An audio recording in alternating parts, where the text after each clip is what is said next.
There is a grocery store in Norway where the price of eggs changes while a customer is still standing in the aisle looking at them. The shelf label is digital, it blinks, the old number fades, a new number appears, and it can happen up to 100 times in a single day. That is not the future. That is already happening. And it is coming to America.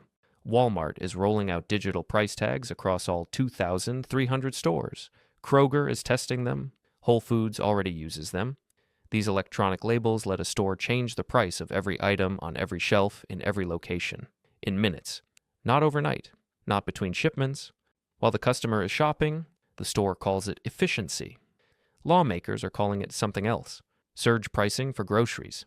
The same model that made a $10 Uber ride cost $40 on a rainy Friday night, except now it is applied to eggs, bread, and milk. But here is the thing. The price tag has been lying around long before it went digital. The number on that shelf has never been what most shoppers think it is, and the tricks are so built into the system that most people do not even know they are being played. This video breaks down exactly how, and once it is seen, it cannot be unseen. A 6-month investigation by Consumers Checkbook tracked prices at 25 major retailers and found something that should have made national news. Nearly all of them were using fake sales. The before and after price tag, the one that shows a crossed-out original price next to a lower current price, was almost never what it appeared to be. In many cases, the original price had been inflated days or weeks before the sale began. The product was never regularly sold at that higher price. The markdown was not a discount. It was a theater. And then there is the 10 for $10 sign. Most shoppers see that and assume they need to buy 10 items to get the deal. They do not. At most stores, the deal applies to one item. Buy one, it is still $1. But the number 10 does something powerful to the brain. It is called anchoring. It plants a quantity in the shopper's head.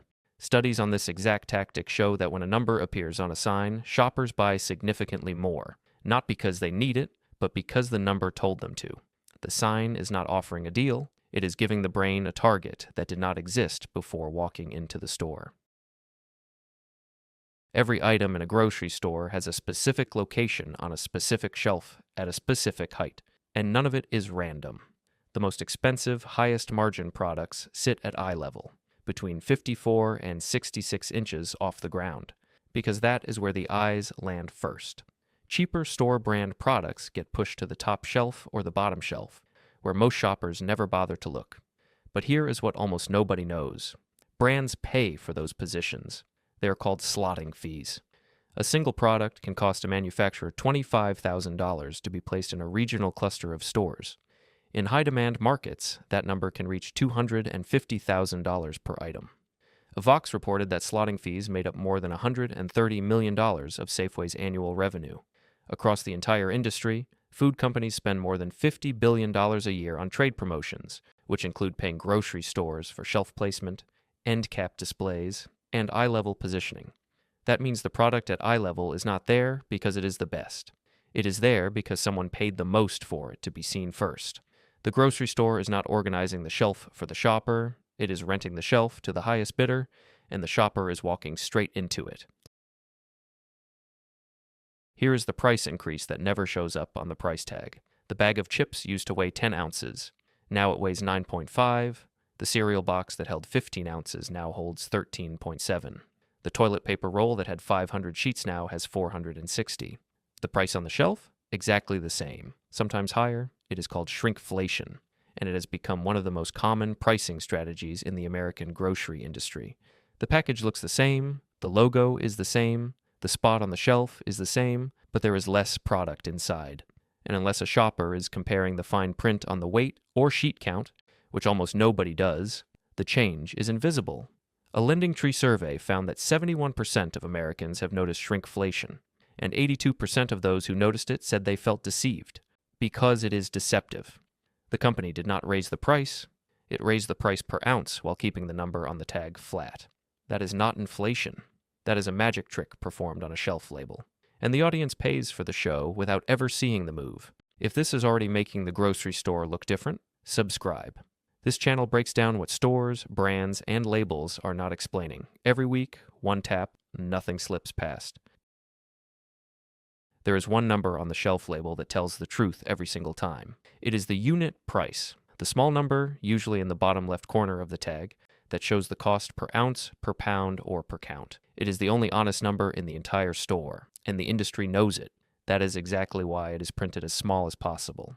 The Takeout reported that price per unit labels are often printed in impossibly tiny text or perhaps intentionally confusing formats. Yahoo Finance found that some unit price labels had type as small as 0.22 inches, virtually unreadable for anyone with aging or impaired eyes. And here is the trick that makes it worse. Stores do not always use the same unit of measurement across competing products. One brand of peanut butter might show the unit price per ounce. The one next to it shows the price per pound. A shopper trying to compare them has to do conversion math in the middle of an aisle. Most people give up and grab the one at eye level, which is exactly the one that paid the most to be there.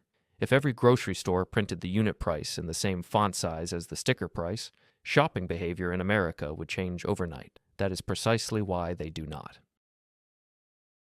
Those big displays at the end of every aisle, the ones stacked high with product and a bright price card, look like deals. They are positioned to feel like deals, and most shoppers assume they are deals. They are not. They are advertisements.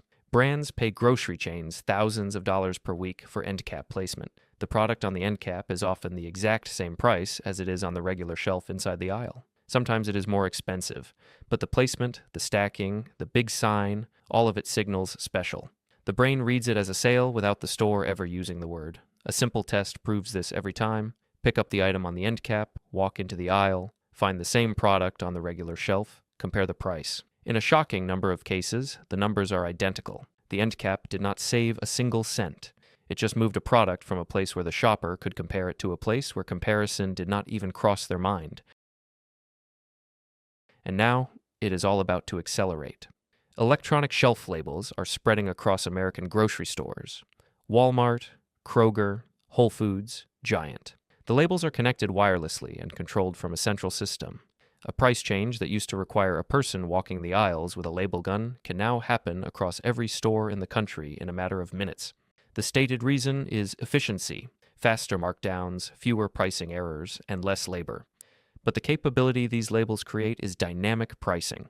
The price of a gallon of milk could change based on the time of day, the weather, local demand, or even what day of the month it is, because payday pricing is already a concept in retail analytics.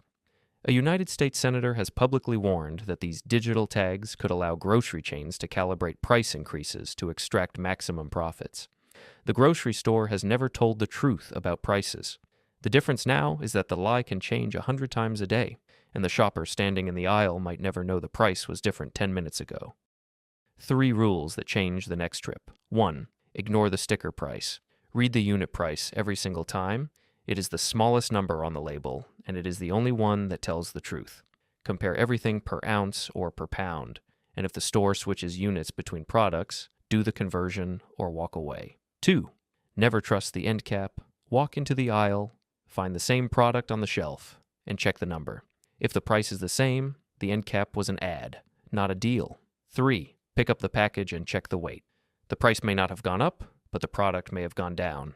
Read the ounces, the grams, the sheet count.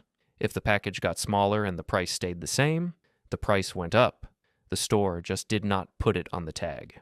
The before and after price tag was never real. The sale sign that plants a number in the brain, the shelf position went to the highest bidder. The package got smaller while the label stayed the same. And now, a digital price tag that can change while the shopper is still reaching for the product. Every one of those systems is running right now inside the nearest grocery store. If that is the kind of information that should not stay hidden, subscribe. This channel pulls back what stores, brands, and labels are not explaining. Every week, hit the bell so nothing gets missed. And one question for the comments: what is the biggest pricing trick that has gotten you? The fake sale, the shrinkflation, or something else entirely? Drop it below. That comment section is about to be eye-opening.